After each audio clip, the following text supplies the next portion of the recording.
Então, vamos lá, pessoal. Boa noite. Estão me escutando aí? Estão vendo o slide? Sim. Sim. Ó, vê se aparece a canetinha escrevendo aí. Aparece. Beleza.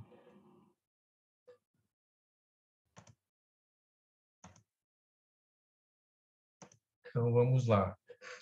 Eu vou hoje trabalhar com vocês. Esses casos que eu estou colocando aqui na aula hoje, eles já estão lá no material didático, tá? Esse conteúdo. Então, eu vou trabalhar desses 3 casos, eu vou trabalhar 2 deles e o terceiro caso vai ficar para vocês trabalharem nos grupos que vocês já têm formados aí para entregar isso na próxima semana, da mesma maneira como a gente vem fazendo com os outros casos, tá?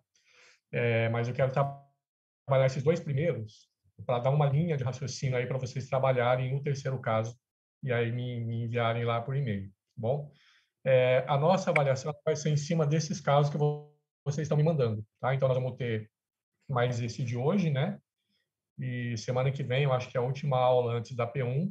Então, semana que vem, a gente trabalha com mais um caso para vocês encaminharem. Aí, nós vamos... a nota da P1 vai ser em cima desses materiais que vocês estão mandando aí semana a semana para mim, tá? Então, a nota aí de acordo com os grupos que estão mandando as atividades.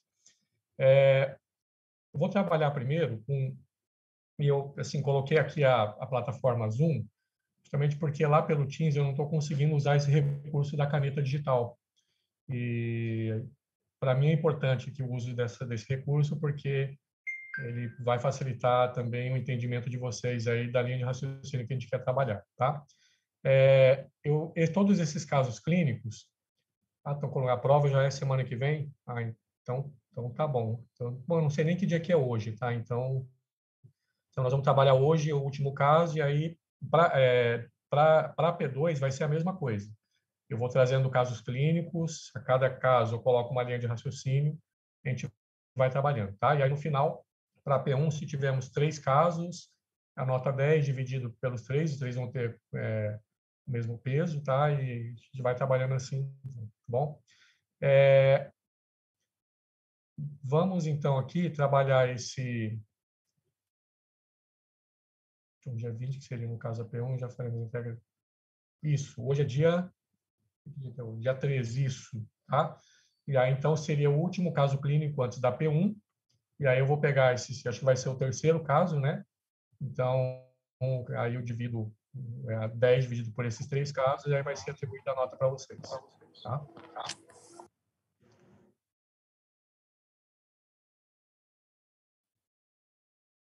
Beleza. Então, vamos lá.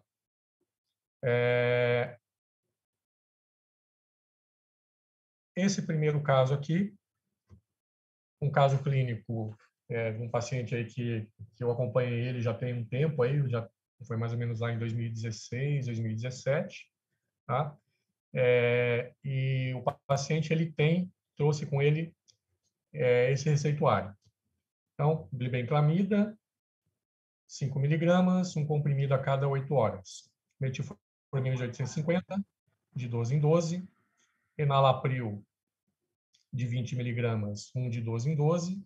Simvastatina de 20, tomar 2 comprimidos à noite. Então, o paciente aí está tomando 40 miligramas de simvastatina à noite, em total.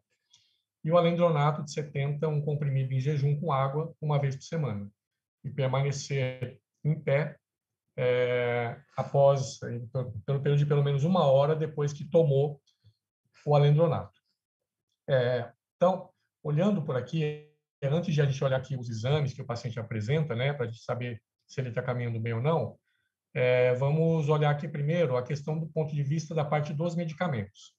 Então, nós temos aqui, ó, glibenclamida e metformina são medicamentos para tratar o diabetes.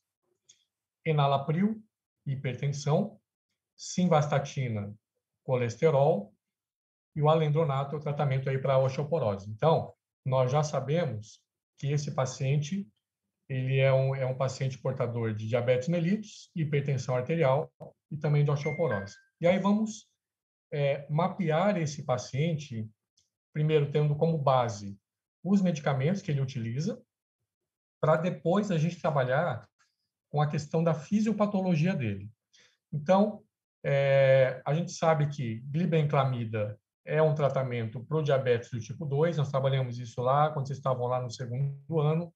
A glibenclamida, ela é um fármaco estimulador da secreção de insulina. Então, ela é um estimulador de secreção de insulina, e a metformina é um tratamento para diabetes que vai ajudar também na questão aí da resistência que o paciente possa apresentar com relação à resistência do receptor à insulina. Então, se eu observar aqui, então, o nosso paciente, eu sei que ele vai ter aqui o pâncreas, dele vai estar aqui. Eu sei que lá no pâncreas vai ter uma célula importante para a gente trabalhar aí, que é a chamada célula beta-pancreática. E a gente já viu também lá atrás, lá no segundo ano, que essa célula beta-pancreática ela é responsável por estocar e também de promover a secreção de insulina. Então, eu sei que, a partir daqui, essa célula beta, ela deve secretar insulina, que vai passar lá pelo canal pancreático, e essa insulina vai chegar lá no duodeno. Chegando lá no duodeno, eu sei que essa insulina vai chegar até aqui, e essa insulina, então, ela vai cair na corrente sanguínea,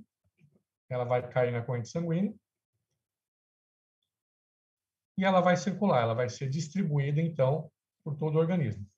E aí ela vai encontrar receptores onde ela vai ter a ação dela. Nós também já comentamos lá no ano passado que nós temos receptores de membrana para insulina nas células de músculo. Então, aqui que estou colocando aqui, representando a célula muscular desse paciente.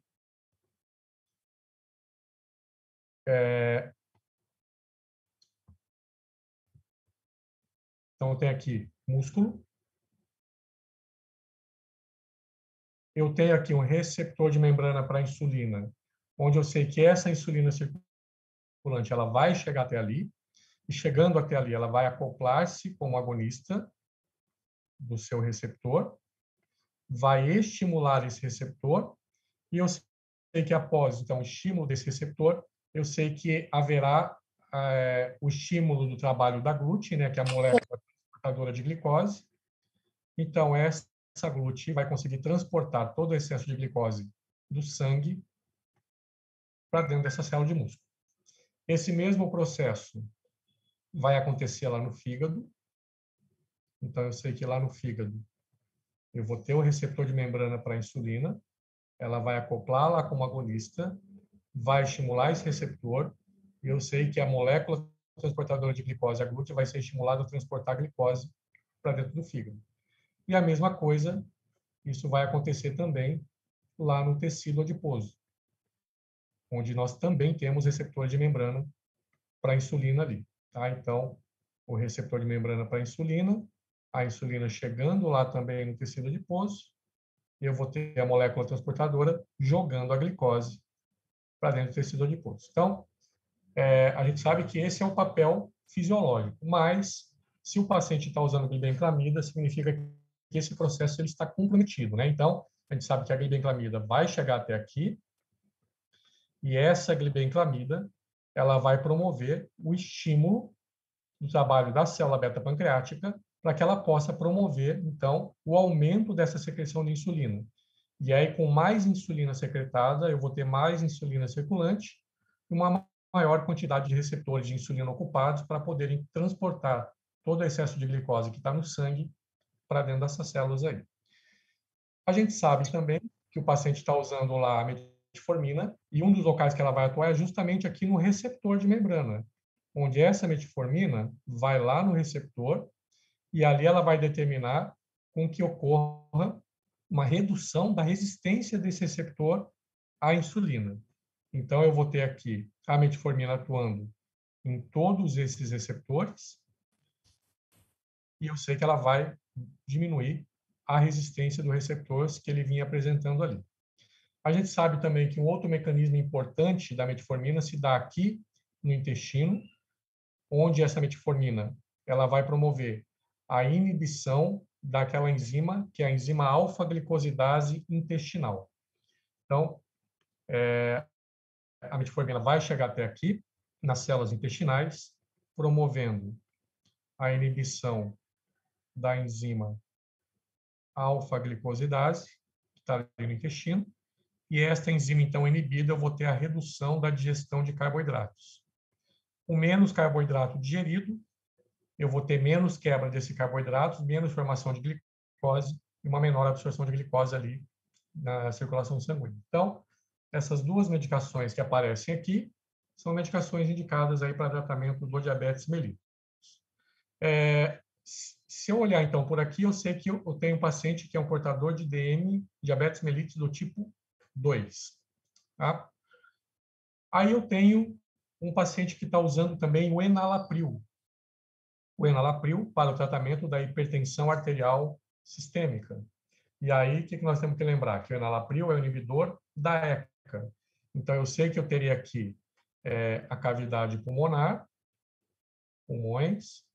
Eu sei que lá nos pulmões eu tenho a ECA, que é a enzima conversora de angiotensina. Esta ECA é responsável pela produção de angiotensina. Essa angiotensina vai atuar lá no sistema renal, porque a gente sabe que lá no sistema renal existe um receptor de membrana para ela, onde ela ativa o receptor, promovendo o aumento da produção de aldosterona. E essa aldosterona vai acoplar-se, então, ao receptor dela e vai ser estimulado, então, esse receptor, onde ela vai determinar um aumento da reabsorção de sódio e água. Então, eu sei que eu tenho sódio e água que chegaram até os rins, uma parcela eu sei que vai ser excretado, e uma parcela disso vai reabsorver, ou seja, ao invés de ser excretado, vai voltar para a corrente sanguínea. Então, esse é o papel do sistema renina-angiotensina-aldosterona, aumentar a reabsorção de sódio e água. O enalapril, então, vem até aqui, ele inibe esta ECA, portanto, eu vou ter menos produção de angiotensina, com menor quantidade de receptores ocupados, menor produção de aldosterona, menor quantidade de receptores ocupados, e com menos ação da aldosterona eu terei menor reabsorção de sódio e água. Então, se eu reabsorvo menos, eu acabo excretando mais. Então, eu sei que no enalapril ele deve aumentar lá no final a excreção de sódio e água. E excretando mais sódio e água, eu espero que isso reduza os valores aí da pressão arterial. Então, mapeamos também o enalapril por tratamento aí da hipertensão aí do nosso paciente. Tem essa quarta medicação, que é a simvastatina, que a gente sabe que a simvastatina é utilizada para o tratamento do paciente que tem hipercolesterolemia, então elevação dos níveis de colesterol. Então, eu venho aqui no nosso paciente, eu sei que ela vai atuar aqui no fígado. Então, a simvastatina, ela vai lá no fígado e a ação dela se dá sobre uma enzima hepática. A simvastatina, ela vai promover a inibição da enzima HMG-CoA redutase, que é uma enzima presente lá no fígado e que é responsável pela produção do colesterol. Então, esta enzima, HMG-CoA redutase, promove síntese de colesterol. Com esse colesterol, como o colesterol do paciente está alto, a simvastatina vem, inibe esta enzima, e inibindo esta enzima, haverá uma redução da síntese de colesterol hepático. Então, temos aí a ação da simvastatina no paciente. E o alendronato é um tratamento aí para a osteoporose, que ele vai diminuir a reabsorção do cálcio lá no tecido ósseo. Porque o que pode acontecer muitas vezes no paciente que tem osteoporose é que lá no tecido ósseo eu sei que tem a presença do cálcio e esse cálcio, por conta da doença, ele começa a ser reabsorvido, ele vai saindo do tecido ósseo e ele vai em direção à corrente sanguínea. E a tendência desse cálcio é ser perdido, é ser excretado através da urina. E à medida em que o paciente vai perdendo cálcio, ou seja, ele vai reabsorvendo lá do tecido ósseo, indo em direção à corrente sanguínea, vai diminuindo os níveis de cálcio no tecido ósseo, e esse tecido ele vai ficando mais frágil, e isso vai desenvolvendo, então, o processo da osteoporose. Tá? Então, temos aqui também um paciente que tem um alendronato para tratar a osteoporose. Então, nós conseguimos, então, dar uma mapeada aí nesse paciente, tá? Vamos trabalhar a questão para ver se esse paciente ele está sendo bem tratado ou se ele não está sendo bem tratado. Então, como é que eu vou saber isso? Em cima de anamnese e em cima de exame de laboratório. Então, glicemia de jejum. O dele está dando 85. O normal é de 70 a 99. Então, a glicemia de jejum está normal. Significa que glibenclamida e metformina estão cumprindo o papel para tratamento do diabetes, pelo menos aqui no exame de glicemia de jejum. Aí, o médico solicitou o exame do HbA1c, que é o exame da hemoglobina glicada. O que avalia a hemoglobina glicada? Vai avaliar como é que está o nível de glicemia desse paciente nos últimos 4 meses. Porque quando o exame é coletado, será coletado hoje, a glicose está naquela hemoglobina que foi coletada hoje, significa que ela está acoplada àquela hemoglobina há 4 meses. Então, isso aqui vai avaliar como é que está a glicemia do paciente nos últimos 4 meses. O valor deu 5,5 e espera-se que seja inferior a 5,7. Então, a hemoglobina glicada também está normal. Então, a glicemia das últimas 24 horas está normal e a glicemia dos últimos 4 meses também está normal.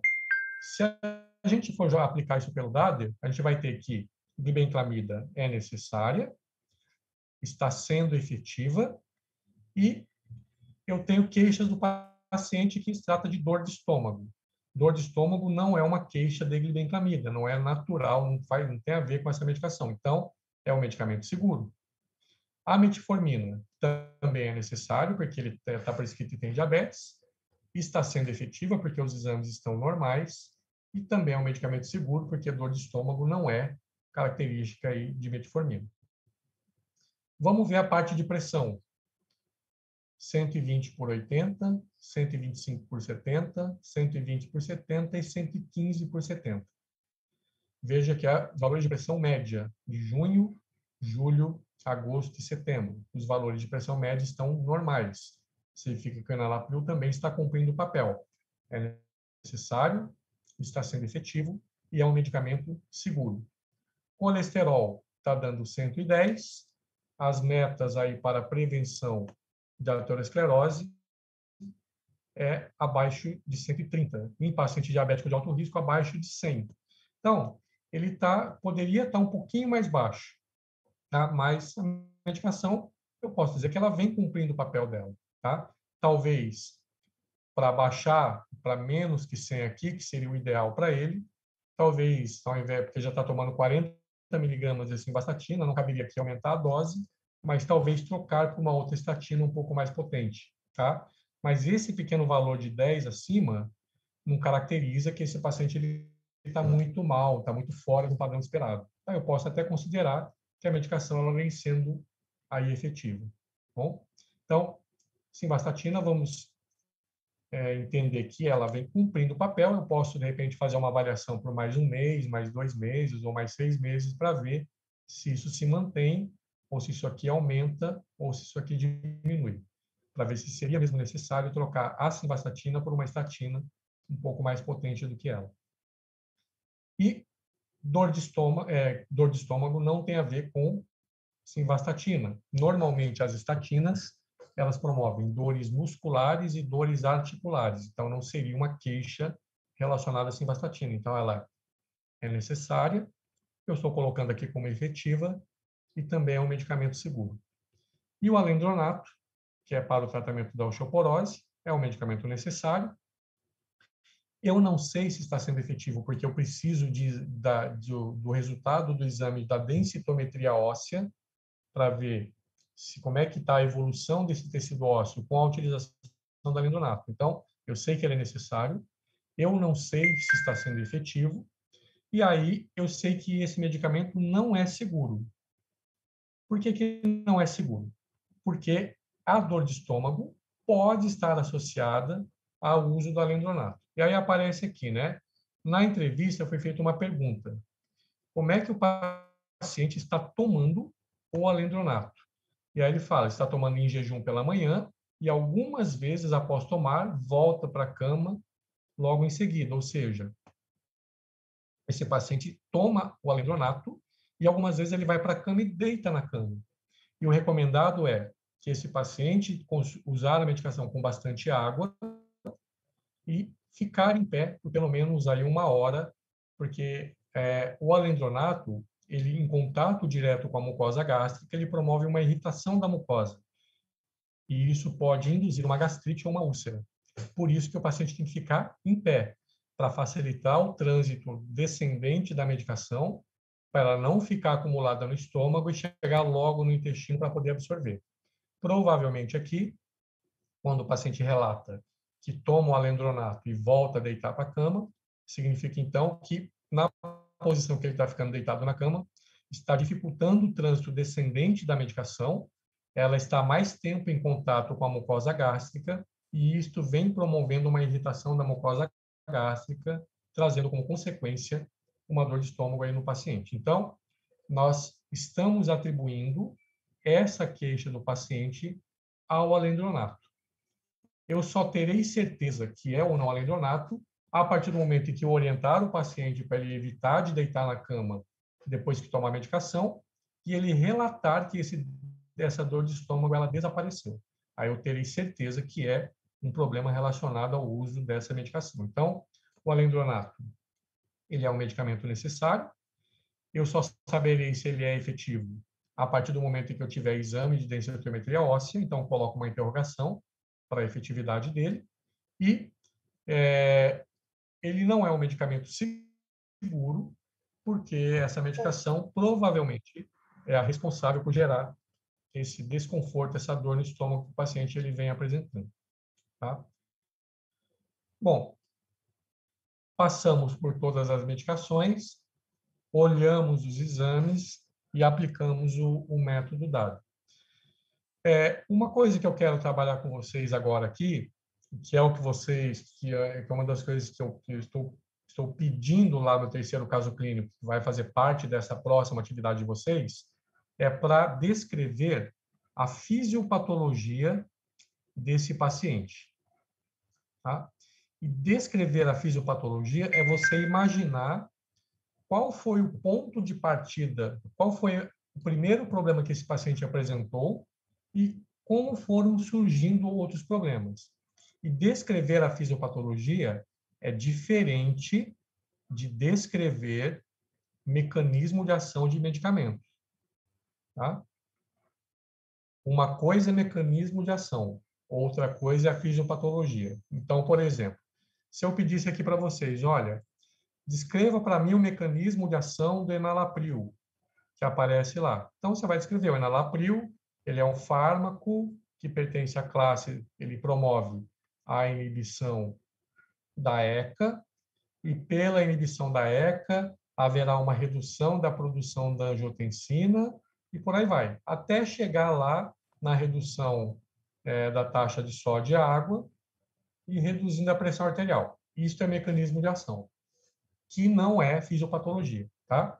Vamos voltar lá para o caso. Nós temos um diabético hipertenso, portador de hipercolesterolemia e também portador de osteoporose. As duas doenças que têm uma relação clínica direta são diabetes e hipertensão. Nós já até vimos isso lá no ano passado. Diabetes e hipertensão, elas se conversam. São doenças que normalmente estão associadas.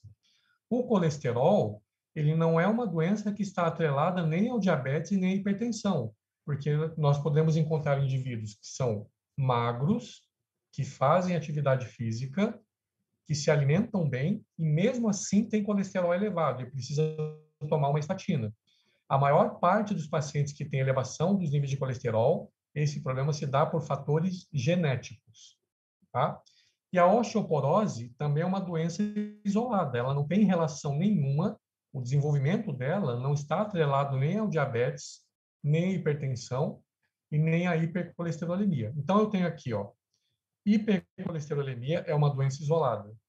Osteoporose também é uma doença isolada. Agora, doenças que têm relação entre elas são diabetes e hipertensão.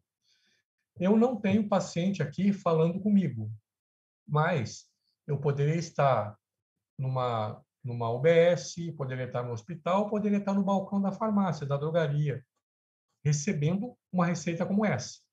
E aí, quando eu bato o olho na receita, mesmo eu não tendo o paciente na minha frente, ele não falando nada para mim, quando eu bato o olho e vejo glibenclamida, metformina, enalapril, eu sei que isso aqui tem relação, tá? Então, eu estou colocando como hipótese. O que eu imagino? Provavelmente, este paciente ele teve um quadro de hiperglicemia crônica e esta hiperglicemia crônica ela acabou desencadeando nesse paciente a hiperglicemia crônica, promoveu exaustão do trabalho das células beta pancreáticas, tá? Então, houve uma exaustão do trabalho das células beta, porque foram muitos anos com hiperglicemia, a célula beta produzindo muita insulina, então promoveu uma exaustão do trabalho das células beta pancreáticas e resistência do receptor à insulina, porque o receptor também ele se cansou de receber tanta insulina durante tantos anos. Então, isto acarretou no desenvolvimento do diabetes mellitus, do tipo 2. Tá? Aí eu tenho também que a fragilidade, a hiperglicemia crônica, então, a hiperglicemia crônica, ela promove fragilidade vascular, que nós vimos também ano passado, né? Essa fragilidade ela vai pegando áreas menos importantes e depois vai migrando para áreas mais importantes. Então, a hiperglicemia crônica promoveu fragilidade vascular, que acometeu o sistema renal. Isto promoveu estímulo do sistema renina-angiotensina-aldosterona, com maior retenção de sódio e de água e surgimento da hipertensão arterial sistêmica. Tá? Então, veja que o diabetes mellitus levou a um quadro de hipertensão. Veja que eu estou colocando como hipótese porque eu não tenho paciente aqui comigo. Então, estou imaginando que foi isso que aconteceu. Então, veja que isto é fisiopatologia. Agora, como é que eu sei como é que eu descrevo esta fisiopatologia? Eu só consegui descrever com base na pista que eu tenho são os medicamentos. A glibenclamida, a metformina e o enalapril. Esses medicamentos, com base no mecanismo de ação que eles apresentam, me deram essa pista, e aí, com essas pistas, eu cheguei a uma provável fisiopatologia do que provavelmente aconteceu com esse paciente. Tá? Aí nós podemos complementar. O paciente também tem, talvez por questões genéticas, uma atividade exacerbada da enzima HLG com a redutase, com muita produção de colesterol. E este paciente também tem, por algum motivo, por algum fator, a perda de cálcio no tecido ósseo, uma grande reabsorção de cálcio do tecido ósseo, que o levou a desencadear um quadro de osteoporose. E aí depois, à medida que eu vou atendendo esse paciente, eu vou ver se é mulher, se é homem. Então, se for mulher, então provavelmente a osteoporose tem a ver com a questão hormonal, a faixa etária. Então, aí você começa a somar informações, somar e colocar mais pistas aí para tentar ampliar a descrição da fisiopatologia. Então, vejam que descrever mecanismo de ação é uma coisa, descrever a fisiopatologia é uma outra coisa. E eu só vou descrever a fisiopatologia com base no mecanismo de ação que eu tenho do medicamento. Vamos supor que esse paciente ele tivesse aqui com um medicamento, por exemplo, um atenolol. A gente sabe que o atenolol ele é um antagonista de receptor beta-1, lá no músculo cardíaco, que vai reduzir força e frequência, que vai reduzir o débito e que vai reduzir a pressão arterial.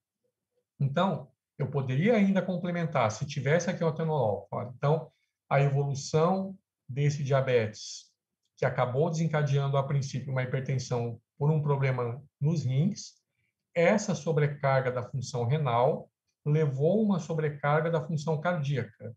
E aí, esse músculo cardíaco, ele passou a ter, passou a manifestar no paciente um quadro de taquicardia, com muita elevação de força e frequência, elevação do débito, elevação da pressão arterial. Então, se tivesse o atenolol, eu imagino que se o rim não estivesse bem tratado, a hipertensão renal não estivesse, de origem renal, não estivesse bem tratada, isso traria uma sobrecarga ao músculo cardíaco e aí colocou o paciente em taquicardia e a pressão subindo ainda mais. Por isso, houve a necessidade de entrar o atenolol para bloquear o receptor beta-1 no músculo cardíaco. Tá? Então, descrever a fisiopatologia, repito, é diferente de descrever mecanismo de ação. Tá? Então, temos a ideia se o paciente está indo bem ou não pelos exames, temos a ideia do que ele tem por conta das medicações, os medicamentos fazem um mapa por causa do mecanismo que eles apresentam, e aí, com base nisso, eu consigo ter uma ideia de como se desenvolveu todo esse processo fisiopatológico aí desse paciente, como é que acabou desencadeando esse processo nele. Tá? Então, uma das atividades que vocês terão aí para entregar na semana que vem será lá no caso clínico 3, descrever a fisiopatologia aí do paciente. Tá? Uma outra coisa também, que não tinha comentado com vocês e estou incluindo aqui, avaliar eventuais interações medicamentosas. Tá? Então, será que este paciente que nós estamos avaliando aqui, será que ele tem interação medicamentosa? Tá? Existem diversos livros de interação, existem diversos aplicativos de interação medicamentosa. E aí, um dos que eu costumo utilizar é esse aqui, ó, que é o Medscape. Isso aqui você pode consultar diretamente no Google, gratuitamente. E você pode também baixar isso aqui com um aplicativo lá no teu celular. E aí, no teu ambiente de trabalho, ele pode ser uma ferramenta rápida para você avaliar eventuais interações medicamentosas que o paciente apresenta, tá? Então, o Medscape é uma ferramenta bacana, gratuita, que dá para utilizar. A questão dela é que é em inglês, mas quando você digita as iniciais na medicação, já vai aparecer lá o nome completo, é só clicar em cima que ele vai inserindo. Então, vai aparecer isso aqui, ó, quando você entrar no aplicativo, lá no Medscape, tá? Vai aparecer isso aqui, ó. E aí você vai digitando aqui dentro o nome da medicação, tá?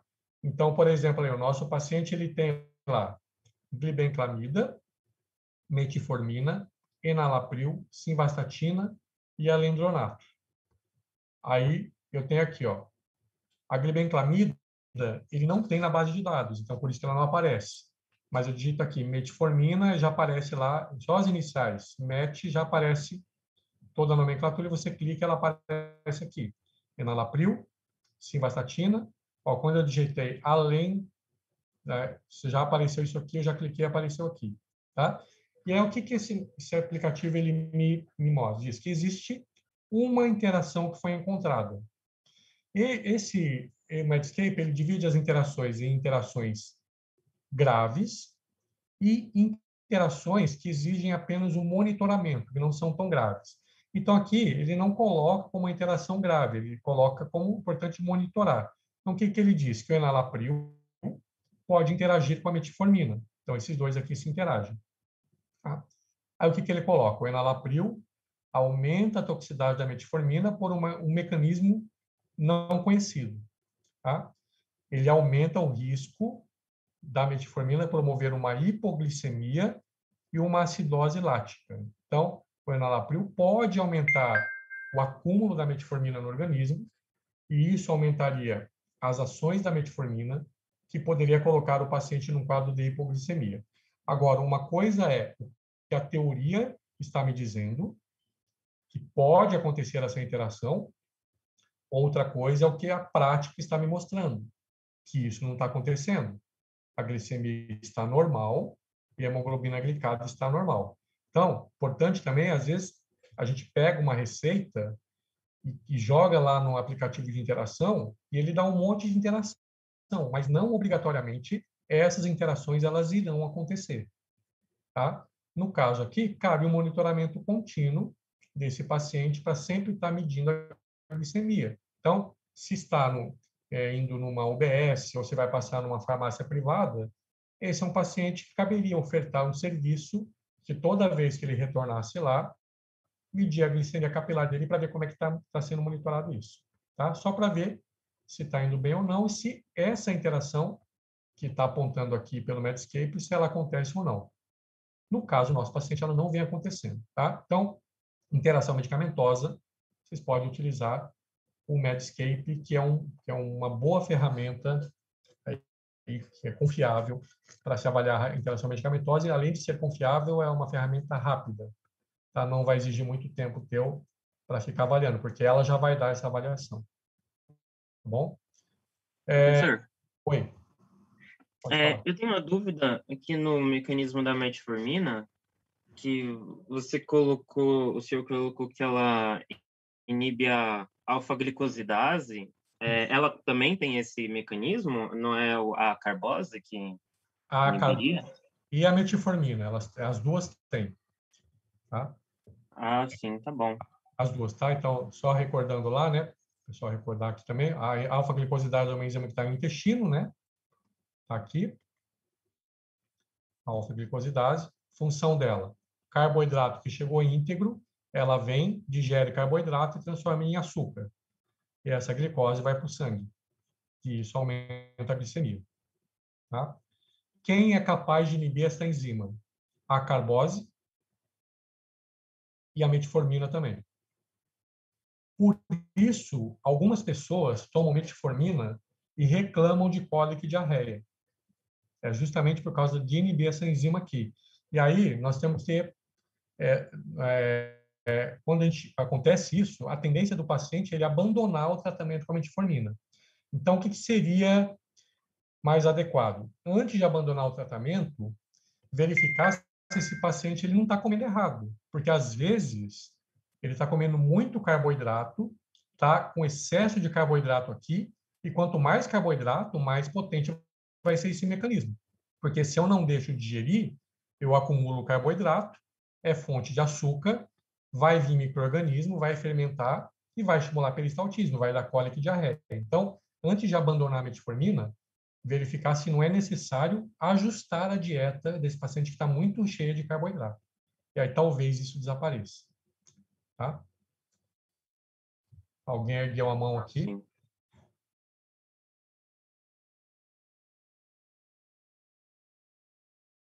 Alguém se manifestou aqui para fazer pergunta? Acho que Foi alguém sem ergueu a querer, mão. professor. Ah, tá. Bom, então, esse mecanismo cabe para a carbose e cabe para a metformina também. Tá? Bem, então, trabalhamos o primeiro caso, que nós vimos de novo aí. Nós vimos de novo, né, que a gente não tinha trabalhado ainda, é um aplicativo de interação medicamentosa e também essa descrição da fisiopatologia com base nas medicações que estão prescritas, tá? Com base aí no mecanismo das medicações que me dão suporte para descrever a fisiopatologia, tá? Vou para o segundo caso, tá? A gente vai trabalhar na mesma linha. Esse paciente tem 7 medicamentos prescritos, simvastatina, então eu sei que ele tem elevação dos níveis de colesterol, levotiroxina, então eu sei que ele tem hipotireoidismo,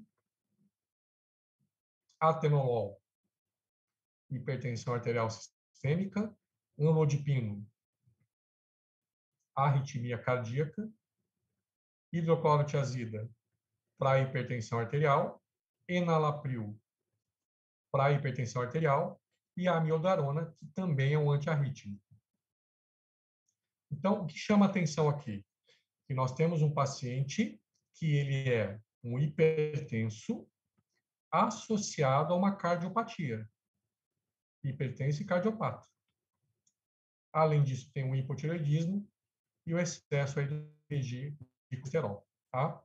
Com base nessas medicações, então nós podemos trabalhar a questão, primeiro, do mecanismo, para depois conseguir compreender o processo da fisiopatologia.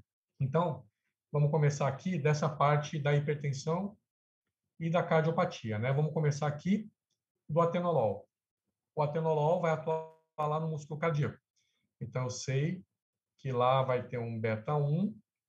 Este atenolol, ele vai atuar, acoplar como antagonista lá do receptor beta-1 e vai bloquear esse receptor beta-1, reduzindo força e reduzindo a frequência cardíaca, portanto, reduzindo o débito e reduzindo os valores de pressão arterial.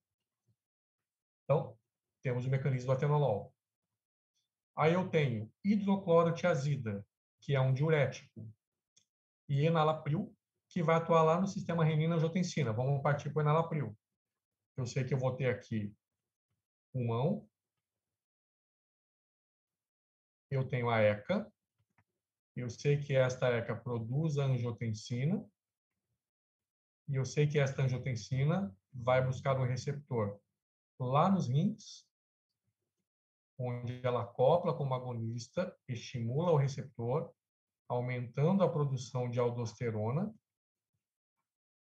e essa aldosterona vai para o receptor dela lá nos rins, estimular esse receptor, onde ela vai estimular aquela molécula transportadora de sódio e água a transportar mais sódio e mais água dos rins para o sangue. Portanto, eu terei maior retenção de sódio e de água. E isso traria um aumento da pressão. Se eu tenho aqui um enalapril, ele vai promover a inibição desta ECA, baixar a angiotensina, menos atividade, baixando a aldosterona, menos atividade aqui, e aí, portanto, menor reabsorção de sódio e água, e aí eu vou ter o contrário, maior excreção de sódio e de água através da urina, reduzindo os valores da pressão. Tá? Então, fechamos também o enalapril, que nós acabamos de ver também lá no caso anterior. Hidroclorotiazida é um tratamento para hipertensão, um diurético. Então, a hidroclorotiazida vai atuar aqui nessa molécula de transporte, ó. Ela vai chegar até aqui e ela vai fazer o quê? Ela vai inibir esta molécula transportadora, vai fazer isso aqui, ó. Não vai deixar isso aqui transportar só de água dos rins para a corrente sanguínea. Se não deixa, eu vou ter maior quantidade de sódio e água sendo excretada através da urina. Efeito diurético, redução da pressão. Então, hidroclorotiazida também conseguimos olhar ali. Amlodipino. O amlodipino é um antiarrítmico e vasodilatador. Então, eu sei que aqui no músculo cardíaco eu tenho canais iônicos de cálcio, onde esse amlodipino vem aqui e ele bloqueia esses canais de cálcio. Ele vai promover o fechamento, o bloqueio desses canais. Quando eu estou bloqueando os canais, eu reduzo os níveis de cálcio adentrando lá na célula muscular. E aí, com menos cálcio adentrando, eu vou ter uma correção do ritmo cardíaco. É isso que vai dar o efeito antiarrítmico, porque para ter esse mecanismo é porque estava entrando muito cálcio no músculo cardíaco e isso estava tirando o músculo cardíaco lá do ritmo. Então, vamos corrigir isso para não ter tanto cálcio entrando, para corrigir essa arritmia que o paciente apresenta. Além disso, o amlodipino também atua sobre o vaso. Eu sei que eu tenho aqui um músculo liso vascular, né? Eu tenho aqui a musculatura lisa do vaso, então, vaso sanguíneo e o seu músculo liso vascular. Eu sei que aqui tem canais iônicos de cálcio, canais iônicos ali, e o amlodipino vem bloquear esses canais de cálcio. Quando ele bloqueia canal de cálcio, ele vai trazer como consequência um relaxamento desse músculo liso vascular. Portanto, se relaxa essa musculatura lisa, eu terei como consequência uma vasodilatação. E com esta vasodilatação, eu tenho dois mecanismos importantes. Um, maior quantidade de sangue chegando até o músculo cardíaco, maior fluxo sanguíneo ao músculo cardíaco, melhor abastecimento desse músculo cardíaco, e eu tenho também uma queda da resistência vascular periférica, com consequente queda da pressão arterial. Tá? Então, além de abastecer melhor o músculo cardíaco, além de gerar um efeito antiarrítmico, essa medicação ela também consegue reduzir os valores da pressão arterial. Então, o olodipino tem múltiplos mecanismos aí. E tem ainda, o olodipino também foi, e tem ainda a amiodarona, que é um bloqueador dos canais de potássio. Então, vou lá no músculo cardíaco, eu sei que aqui também eu tenho canais iônicos de potássio, e aí quando a medicação vai e fecha esses canais de potássio, que é o que faz a amiodarona, ela também vai diminuir a saída, o efluxo desse potássio, migrando do líquido para o leque, e vai corrigir o ritmo cardíaco. Então, veja que esse paciente ele tem um grande problema de arritmia, pelo excesso da entrada de cálcio e pelo excesso da saída de potássio. Então, vamos diminuir a entrada de cálcio e vamos diminuir a saída do potássio para ajustar esse ritmo cardíaco do paciente. Tá? Então, também conseguimos enxergar aí a base do mecanismo da amiodarona. A simvastatina, nós acabamos de ver, ela vai atuar lá no fígado, e lá no fígado eu sei que tem aquela HMG-CoA redutase, ela vem até aqui, simvastatina, inibe esta enzima para reduzir a produção, a síntese de colesterol. Por que isso é importante? Porque eu não quero que tenha muito colesterol para não começar a formar placas de ateroma, porque as placas de ateroma aqui podem começar a obstruir o processo circulatório e piorar ainda mais essa questão cardíaca que já é grave aí para esse paciente aí, tá? E a levotiroxina, que é uma medicação para o hipotireoidismo. Então, eu sei que eu vou ter um paciente aqui que vai ter lá as glândulas tireoide, que por algum motivo elas não estão produzindo T3 e T4, então elas estão produzindo pouco T4 e pouco T3, e a levotiroxina ela vai cair direto na corrente sanguínea, justamente para fazer a reposição disso. Então, a partir da levotiroxina, eu terei o aumento dos níveis de T4 e o aumento dos níveis de T3 disponíveis na circulação sanguínea, uma vez que a tireoide não está mais conseguindo cumprir o papel dela. Tá? E então, mapeamos o nosso paciente com base nos medicamentos que esse paciente apresenta. Tá? Aí, o que eu preciso ver? O que surgiu primeiro? Né? É difícil a gente conseguir saber se o paciente teve primeiro um hipotireoidismo, se ele teve primeiro uma elevação do colesterol, mas o que dá para a gente saber com certeza é que antes dele ter uma arritmia, ele teve primeiro uma hipertensão. Então, muito provavelmente, a primeira medicação antihipertensiva que ele usou talvez tenha sido a hidroclorotiazida ou enalapril, ou então esses dois juntos no primeiro momento. Depois a coisa foi piorando, entrou um atenolol, e aí a coisa piorou ainda mais, entrou um amlodipino, e aí a coisa desandou de vez e entrou uma amiodarona. Então, provavelmente, nessa questão da hipertensão e da cardiopatia, esta foi a sequência aí do paciente. Então, como é que eu poderia descrever um processo fisiopatológico? Então, se eu estou colocando como hipótese que começou daqui, hidroclorotiazida e enalapril, e se eu tenho duas medicações, uma está aqui, ó, hidroclorotiazida, que está atuando no rim, o enalapril está inibindo a ECA, para melhorar a função renal, então eu tenho certeza de que a fisiopatologia da hipertensão arterial deste paciente começou com um problema nos rins. Então, eu poderia começar descrevendo assim, olha, o paciente, e aí eu não sei o motivo, ele apresenta ou apresentou um aumento da atividade do sistema renina, angiotensina, aldosterona. A causa eu não sei. Ela pode ser genética, ela pode ser má alimentação, ela pode ser sedentarismo, ela pode ser um monte de coisa. Mas o que eu sei com certeza é que ele começou com um problema de retenção hídrica, problema lá nos rins. Então, o paciente apresentou um aumento da atividade do sistema renina-angiotensina-aldosterona com uma maior retenção de sódio e água e desenvolvimento de uma hipertensão arterial sistêmica. Tá? Então, eu estou colocando aqui que a fisiopatologia da hipertensão começou lá nos rins. Aí, o que eu posso ter ainda? Que com a piora da função renal, com a piora da função renal,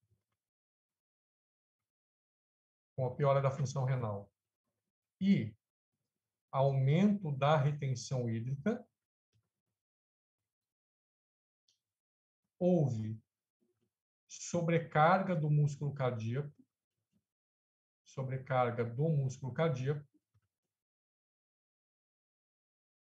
levando o paciente a uma taquicardia. Então, se eu estou falando uma taquicardia com aumento da pressão arterial. Então, veja que eu saí do rim, cheguei no músculo cardíaco e estou falando de taquicardia, que tem a ver com o beta-1 do atenolol. Tá? Com o passar dos anos e a piora das funções renal e cardíaca, o paciente desenvolveu uma arritmia cardíaca. Então, veja que agora nós chegamos à arritmia. A arritmia tem a ver com o amlodipino e a arritmia tem a ver também com a amiodarona, que é o bloqueador aqui dos canais de potássio. Tá? Eu posso colocar ainda, paralelamente,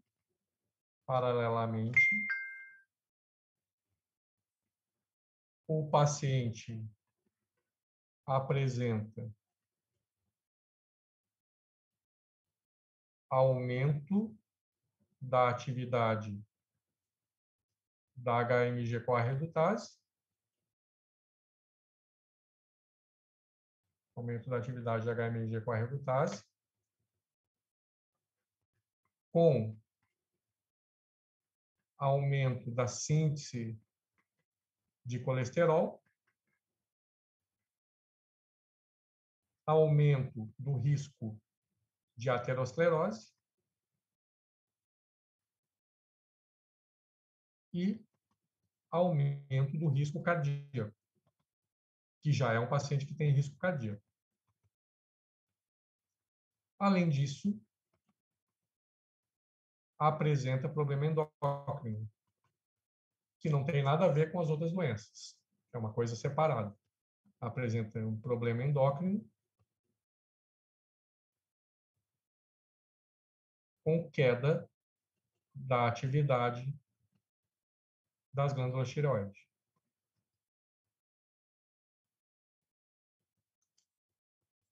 Tá? Então, isso seria descrever a fisiopatologia. Percebam que toda essa sequência ela foi descrita, primeiro porque a gente reconheceu quais são os medicamentos, qual é a base de mecanismo de ação de cada um deles, e aí, na hipótese do que foi chegando primeiro. Eu não tenho certeza se o hipotiroidismo e a hipercolesterolemia vieram primeiro ou vieram depois. mas o que eu tenho certeza é que a hipertensão veio primeiro que a cardiopatia, tá? Então, existem algumas sequências que são lógicas, tá? Como lá atrás. Muito provavelmente, com quase toda certeza, o diabetes foi o responsável por ter desencadeado um quadro de hipertensão arterial, tá? Por que que é importante essa atividade nesse momento que vocês estão chegando já do curso, né? Vocês já estão praticamente aí quase finalizando o terceiro ano e indo para o último ano. Isso aqui é importante porque é para exercitar em vocês a questão da visão clínica e sair um pouco daquela coisa de decorar os mecanismos, que a gente trabalhou bastante em decorar mecanismo até então, e continua sendo importante decorar mecanismo. Só que agora você vai usar a base que você tem daquilo que você já memorizou, e agora você vai começar a trabalhar a fisiopatologia, tá? Porque com isso, independente de onde você for trabalhar, quando você pegar uma receita de um paciente ou quando ele falar os medicamentos que ele está tomando, se você fizer bem esse exercício e fizer repetir isso de maneira contínua, o teu raciocínio clínico ele vai se ampliar de tal maneira que vai ficar muito mais fácil você trabalhar com os pacientes, tá? E você já vai antecipar muitas coisas que talvez você já possa até induzir, saber o que você vai perguntar, sabendo o que ele vai responder, tá? E quando você faz isso, isso também é estratégia em termos de clínica, porque nós estamos numa disciplina de consultório, e se você, e consultório está virando moda, aí tem todas as farmácias querendo montar consultório, né? Se você quer montar um consultório e quer trabalhar com isso, não basta ter um espaço lindo para atender o paciente, você tem que demonstrar segurança. E na hora que você sabe que você vai perguntar uma coisa, você já sabe, você está induzindo uma resposta, você sabe que a pessoa vai responder aquilo, isso demonstra que é uma estratégia que você vai utilizar, porque vai demonstrar confiança no teu atendimento. O paciente vai falar, poxa vida, eu estou conversando com um farmacêutico, uma farmacêutica que sabe realmente o que eu tenho, né? E isso vai demonstrar credibilidade, a tendência daquela pessoa, sempre que a coisa estiver muito ruim para o lado dela, ela lembrar de você e procurar o teu atendimento, ela aumenta, tá? Então, esse é um exercício muito importante, não só, eu não estou pensando aqui só na questão da prova e da nota de vocês. Eu estou pensando no futuro de vocês, daqueles que vão querer trabalhar com atendimento e clínica com pacientes. Tá? Isso vai valer dentro de hospital, na drogaria, na UBS, onde quer que seja. Se for lidar com o paciente, esse exercício é muito importante para desenvolver uma linha de raciocínio clínico. Tá? Vamos pegar aqui, ó, eu joguei no Medscape as medicações que o paciente usa. Simvastatina, levotiroxina, atenolol, lodiprina, glucotiazida, nalapil e amiodarona. Veja que ele coloca 6 interações, mas eu separei só as sérias aqui. Ó. Então, o que ele está me dizendo? A amiodarona é uma interação séria com simvastatina. Isso aqui, segundo o Medscape, é uma interação de risco e que talvez seja necessário uma alternativa terapêutica para substituir uma ou outra. Aí, o que fala lá o Medscape? Ó, a amiodarona aumenta a toxicidade da simvastatina, por diminuir o metabolismo da simvastatina. Então, a simvastatina fica mais tempo no organismo. Então, talvez seja necessário usar uma outra droga que não seja simvastatina, se tiver que usar amiodarona. E aqui eles colocam também, não exceder 20 miligramas por dia de simvastatina quando for utilizado a amiodarona com simvastatina de maneira concomitante. Potencial aumento do risco de miopatia e rabdomiólise, que é justamente o que faz as estatinas, né? Que é a rabdomiólise? Dor muscular e dor articular. Então, o que eles recomendam? Se tiver amiodarona com simvastatina não passar de 20 miligramas.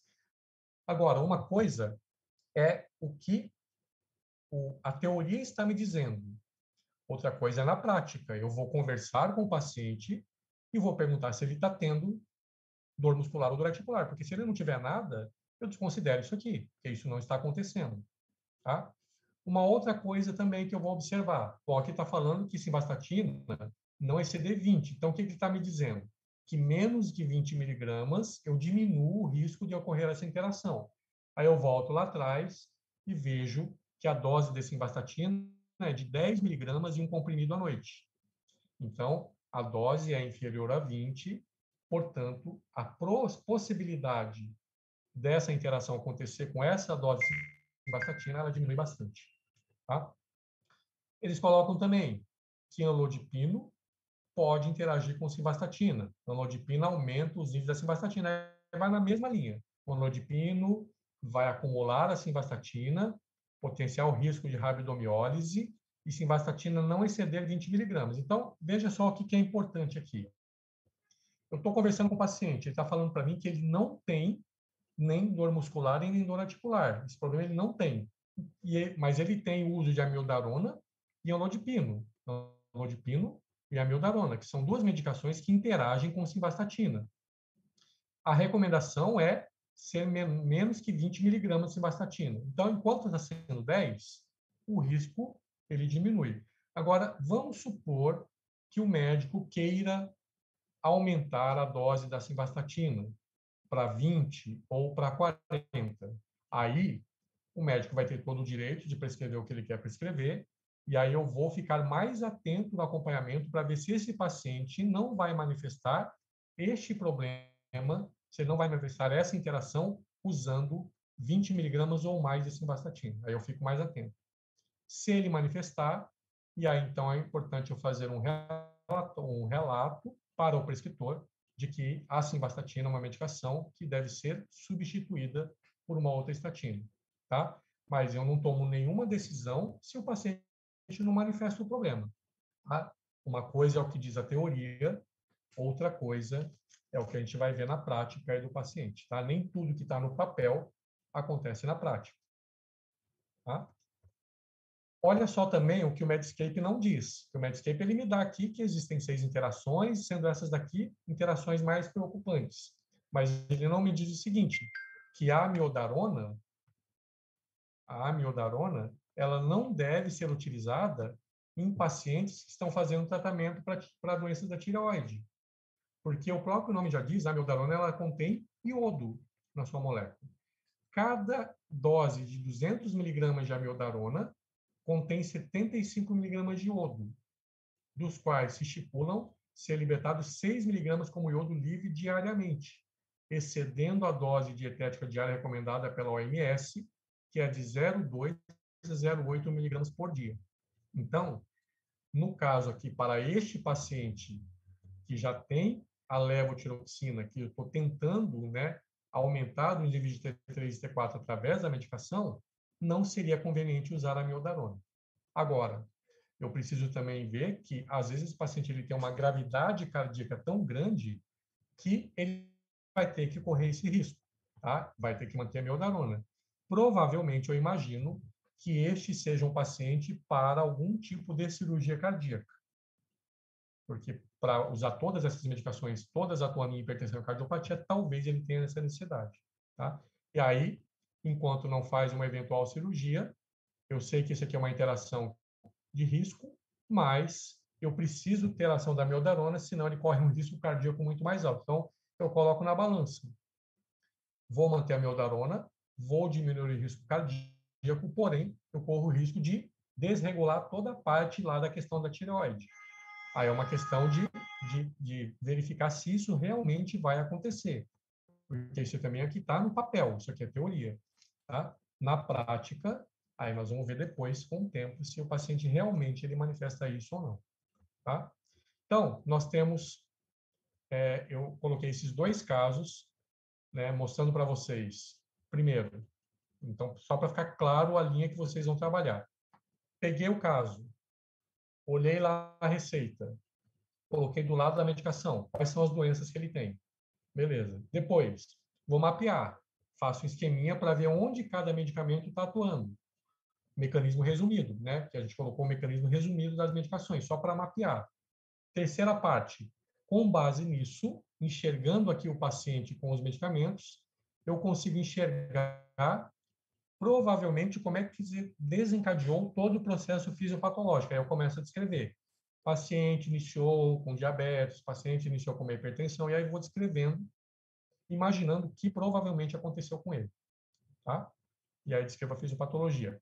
Quarta situação, pego as medicações, jogo no programa de interação como o Medscape e avalio se eu tenho alguma interação de risco ou não, e aí eu também vou avaliar se isso está acontecendo com o paciente ou não, se eu tenho suporte para ter certeza que o que está no papel, na teoria, realmente está acontecendo na prática, tá? Esse exercício é bastante importante também, por quê? Porque daqui a um ano e pouquinho, vocês vão estar trabalhando, e vocês, muitos de vocês já trabalham no meio, já estão, né, trabalhando no meio, mas uma coisa é você trabalhar e você não é o responsável técnico. Outra coisa é que você é o responsável. Então, todas as ações do local de trabalho, elas estarão fundamentadas naquilo que você falar e naquilo que você assinar, tá?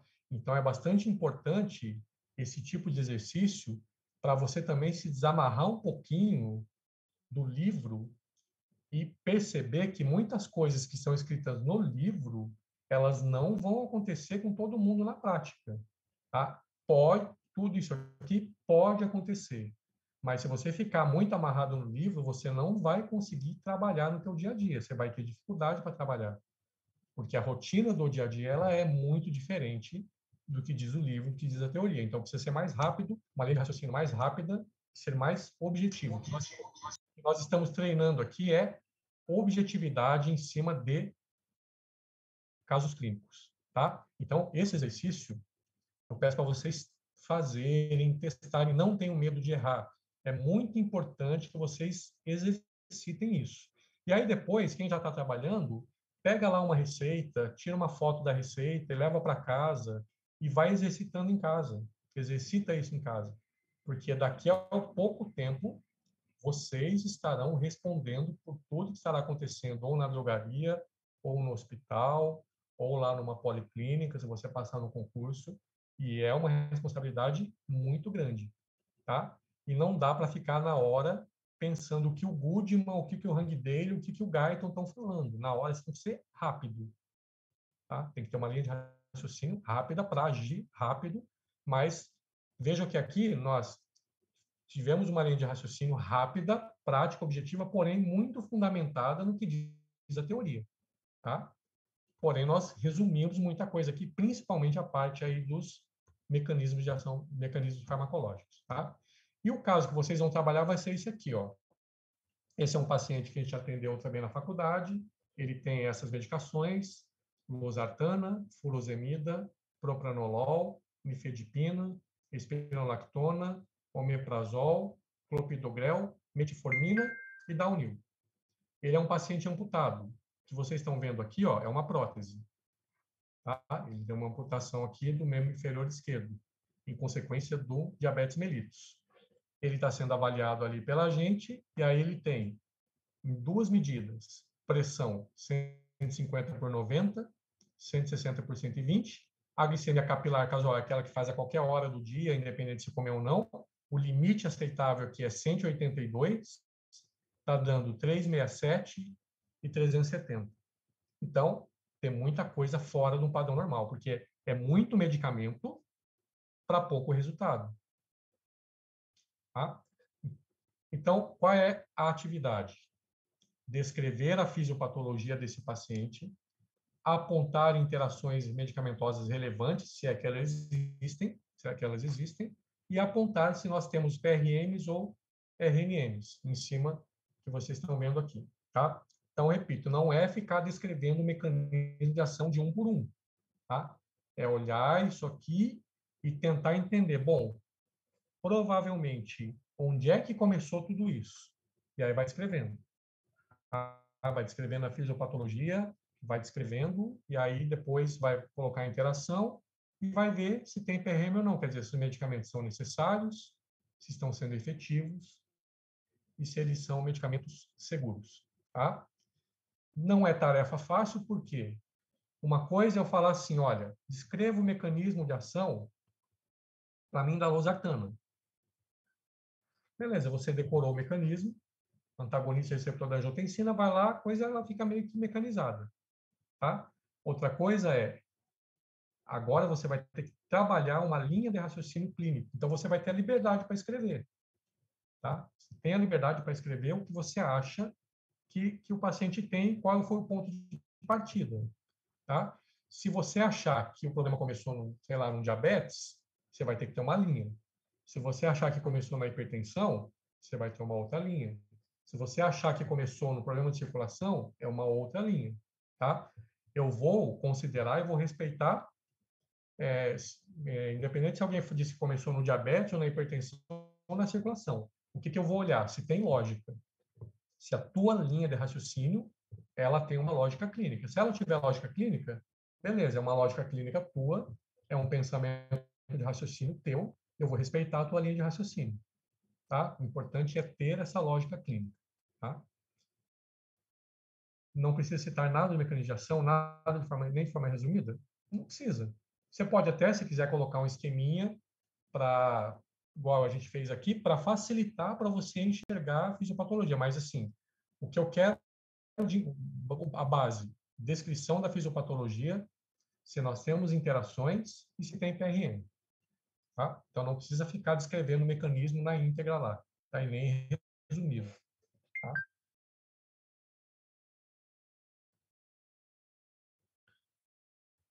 Tudo bem, pessoal? Então, isso é tarefa para entregar na próxima, mandar lá para o meu e-mail até a próxima segunda-feira. Tá? E aí eu vou somar essa atividade com as outras duas, e aí eu vou atribuir a nota e depois colocar o gabarito dessas três atividades aí, que vai valer como nota de P1. Bom? Se alguém tem uma dúvida, eu abro espaço, então, agora aí para tirar eventuais dúvidas que vocês ainda têm. Tá?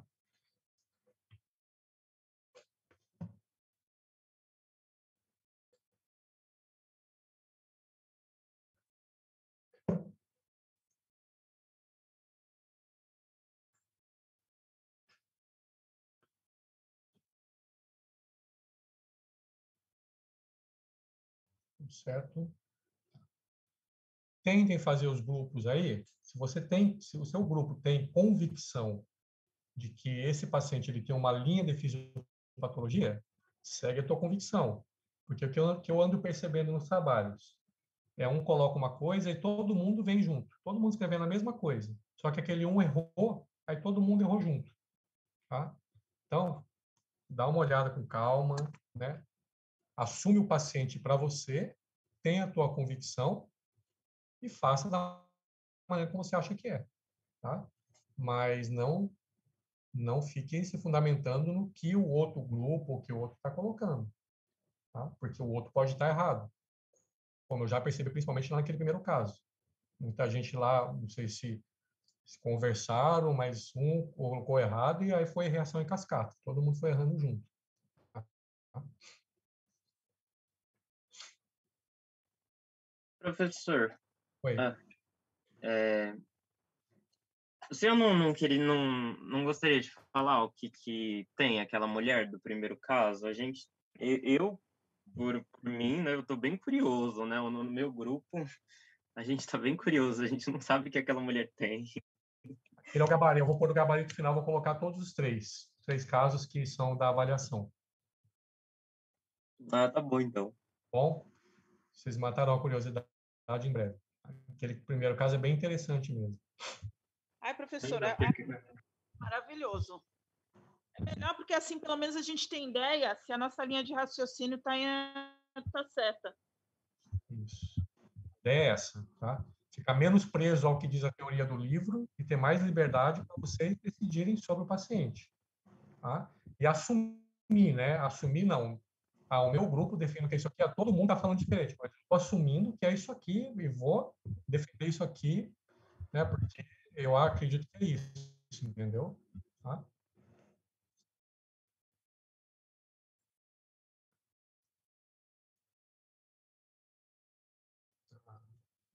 Então, quem perdeu o caso clínico anterior, aí agora ele fica para a semana de sub, tá? Semana de sub. Aí depois na P2 entra num grupo e aí segue no P2 com o grupo. Agora, quem perdeu agora aí semana de sub. Aí eu vou dar uma parte específica para quem ficar de sub.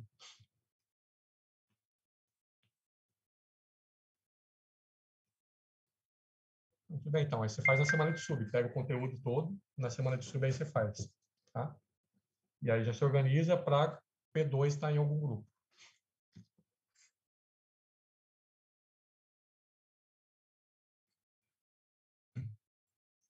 Alguém mais, pessoal?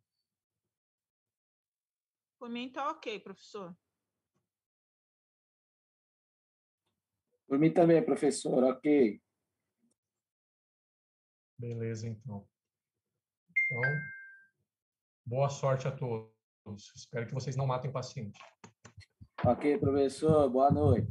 Obrigada, professor. Boa noite aí para todos. Boa noite.